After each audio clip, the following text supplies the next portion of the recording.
Hello everyone, welcome to this new video. मैं हूं Shubham and I am a medical student at Far eastern federal University Russia. आज के अपनी इस video में हम आपसे बात करेंगे फार ईस्टर्न फेडरल यूनिवर्सिटी में कैसे होती है हमारी जो क्लिनिकल ट्रेनिंग, क्लिनिकल प्रैक्टिस है, जो हमारा मेडिकल जो प्रैक्टिस है वो कैसे होती है और कैसे हॉस्पिटल्स में जो है वो कराई जाती है। तो चलिए स्टार्ट करते हैं इस वीडियो को।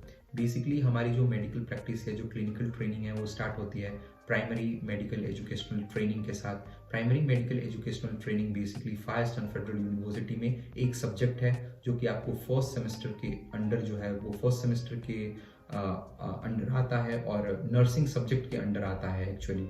और इस सब्जेक्ट के अंदर हमें कुछ चीज़ें सिखाई जाती हैं, जैसे कि आपको बेसिक नर्सिंग टेक्निक्स सिखाई जाएंगी कि कैसे जो है वो बेसिक नर्सिंग टेक्निक्स जो है वो लोग अप्लाई करके आपको दिखाएंगे, फिर आपको उन्हें डमीज पे अप्लाई करना होगा।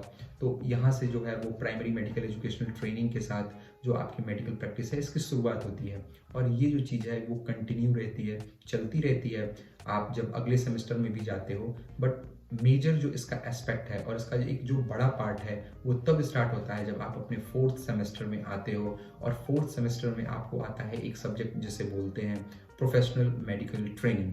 तो प्रोफेशनल मेडिकल ट्रेनिंग बेसिकली एक प्रैक्टिस सब्जेक्ट है, और प्रैक्टिस सब्जेक्ट होने के साथ साथ ये एक ग्रेडेड सब्जेक्ट है या रेटिंग सब्जेक्ट भी है, जिसमें कि इस एग्जाम के लिए आपको रेटिंग प्रोवाइड की जाती है। फॉर एग्जांपल आप सेटिस्फैक्ट्री, गुड और एक्सेलेंट और अनसेटिस्फैक्ट्री आप स्कोर करते हो इसमें प्रोफेशनल मेडिकल ट्रेनिंग सब्जेक्ट में। इसमें आपको प्रैक्टिस करनी होती है।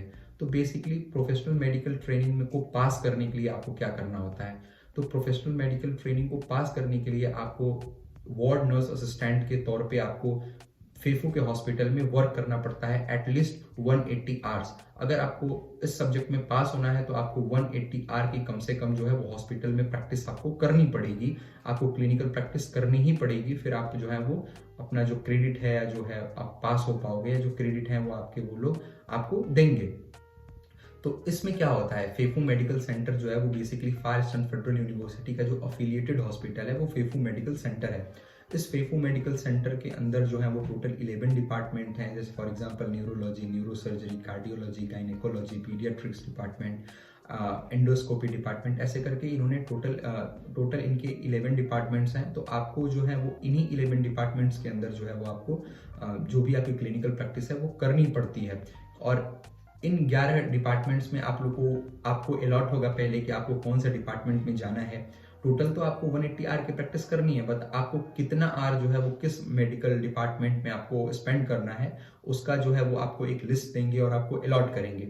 और आपको वो लोग एक और मेडिकल बुक या फिर जैसे डायरी बोलते हैं वो भी आपको मिलेगी, जिसमें कि आपको चीज़ें जो हैं वो लिखी रहेंगी कि आपको डिपार्टमेंट में जब आप जाओगे तो आपको किस चीज़ पे, किस टॉपिक पे आपको कितने घंटे की मिनिमम जो है वो प्रैक्टिस करनी है। फॉर एग्जांपल मैं कुछ आपको टॉपिक्स जो है वो पढ़ के सुनाना चाहूँगा, जिसको कि जैसे करने के लिए for example filling out medical documentation, measuring of height, weight, the measurement of body temperature, counting of respiratory movements, the study of pulse, measurement of blood pressure, preparation of patient for study of blood circulation, preparation of patient for studies of digestive system, preparation of patients for studies of urinary organs, patient transportation, monitoring the work of junior medical staff, reception and delivery of the duty, work with the sheets and medical appointments, filling of temperature sheets, preparation of medicines for distributions of medicines, observation of the patients after surgery, the use of warmers, application of ice bubbles, supply of humidified oxygen,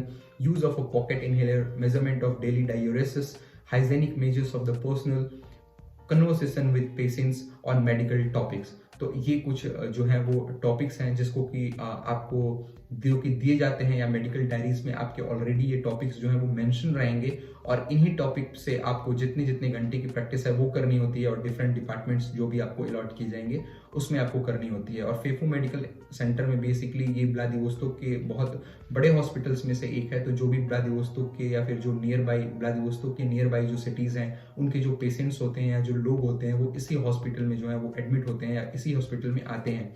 और ऐसे जो है वो आपकी medical training जो है वो start होती है, या ऐसे जो है वो कंटिन्यू रहती है। तो ऐसे होती है मेडिकल प्रैक्टिस या क्लिनिकल प्रैक्टिस जो है वो फार ईस्टर्न फेडरल यूनिवर्सिटी में। और एक चीज़ हम आपको बताना चाहेंगे, जैसे कि हम आपको अवेयर करते आए हैं फार ईस्टर्न फेडरल यूनिवर्सिटी की फीस के बारे में, कि फार ईस्टर्न फेडरल यूनिवर्सिटी की जो फीस है वो 4 लाख रूबल पर ईयर है। ट्यूशन फीस, हॉस्टल फीस है 4,000 ruble per month, 2,500 ruble for visa extension, and fourth one is medical insurance, that is for 5,000 ruble. तो आपको यही जो 4 चार्जेस हैं, सिर्फ visa extension, medical insurance, hostel fees and tuition fees, यही चारों चीजें जो है वो आपको फार ईस्टर्न फेडरल यूनिवर्सिटी में पे करनी होती है, इवन आप किसी दूसरे के थ्रू भी एडमिशन ले रहे हो तो।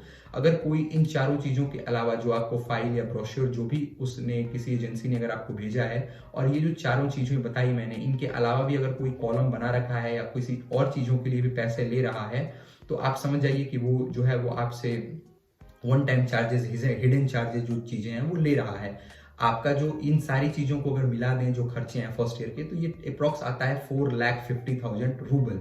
तो अगर फर्स्ट ईयर में अगर आप किसी एजेंसी के ब्रोशर या फाइल को देख रहे हो और उसका जो फर्स्ट ईयर का एक्सपेंस है 4,50,000 रूबल से ज्यादा का एक्सपेंस अगर दिखा रहा है वो ब्रोशर या वो फाइल, या जो आपको पैकेज बताया गया है फर्स्ट ईयर का वो 4,50,000 रूबल से ज्यादा का है, तो आप समझिए कि आप डेफिनेटली जो है वो वन टाइम चार्जेस या वन टाइम पेमेंट जो है वो पे कर रहे हैं। तो आप मेक इंश्योर कि आपको ऐसे कोई charges, one time fees, registration fees, management fees, ऐसी कोई भी आपको फीस जो है वो नो पे करनी पड़े या आप नो पे करें। सिर्फ जो 4 चार्जेस आपने को हमने बताया, hostel fees, tuition fees, medical insurance, visa extension के लिए ही आपसे इन्हीं 4 चीजों के लिए पे करें।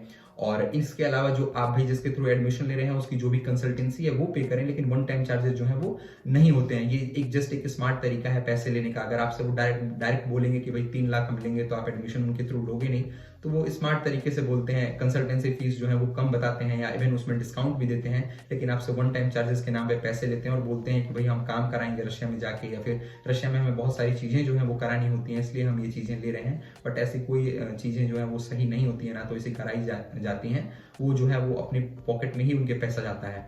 तो ऐसे चार्जेस से बचें। और आप चाहते हैं अगर कि आपको कोई ऐसे one time charges, one time payment या फिर ऐसे कोई भी आपसे जो हिडन चार्जेस हैं बेसिकली वो आपसे न लिए जाएं और आपसे ट्रांसपेरेंट मैनर में काम किया जाए, या फिर आप चाहते हैं कि आपसे कोई ह्यूज कंसल्टेंसी फी भी नहीं ली जाए, तो आप हमें दिए गए नंबर पे जो है वो कॉन्टेक्ट कर सकते हैं।